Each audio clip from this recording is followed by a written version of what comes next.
একজন নিম্ন আয়ের মানুষ, মধ্যবিত্ত পরিবারের একটা সন্তান মাদ্রাসায় পড়ার মতন উপযুক্ত নয়। সুখবর, সুখবর, সুখবর।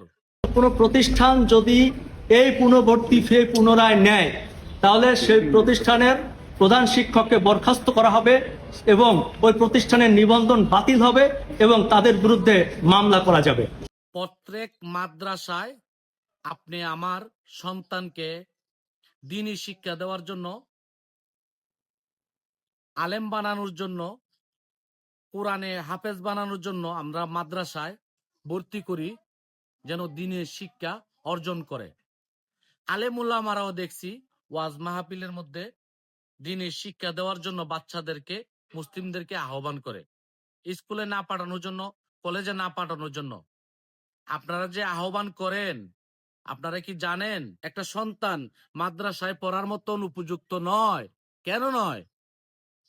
একটা বাচ্চা থেকে প্রতি মাসে 4,000 টাকা বেতন দিতে হয়। 3,000 টাকা এই ছোট ছোট মাসুম বাচ্চার খাওয়ার বিল। 1,000 টাকা যে আপনি কোরআন শিক্ষার নামে, কোরআন শিক্ষা দেওয়ার নামে যে আপনারা টাকা নিচ্ছেন, মোট 4,000 টাকা দিতে হয়। কোন কোন প্রতিষ্ঠানে 5,000 টাকা দিতে হয় কোরআন শিক্ষার নামে।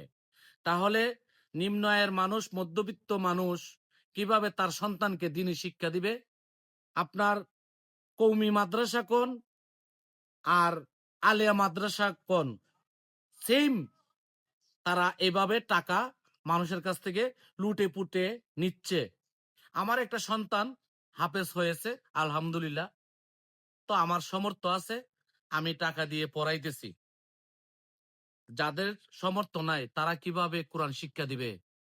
জাতির কাছে আমার প্রশ্ন, আলেমুল আমাদের কাছে আমার প্রশ্ন। কোরআন শিক্ষা দেওয়ার নামে আপনারা কি শুরু করছেন? লক্ষ লক্ষ টাকা হাতিয়ে নেন। আরেকটা বিষয় হলো, মাদ্রাসায় একটা ছাত্র ভর্তি করাইতে 3 থেকে 3,500 4,000 টাকা লাগে। আবার একটা ছাত্র হাফেজ হইল, সেই ছাত্রটাকে আবার পুনরায় পরের বছর আবার ভর্তি করতে হয়। এক কেমন সভ্য সমাজে আমরা বসবাস করতেছি? আপনারা যে বলেন যে আমাদের সন্তানাদিকে আমরা দিনে আলেম বানাবো, দিনে শিক্ষা দিব, কোরআনে হাফেজ বানাবো, মাওলানা বানাবো, মুফাসসির বানাবো, হ্যাঁ, তাহলে আমরা কিভাবে বানাবো? এখন আমার সামর্থ্য আছে, আমি দিতে পারি, কিন্তু যাদের সামর্থ্য নাই তারা কিভাবে তাদের সন্তানকে মাদ্রাসায় পড়াবে? তার চেয়ে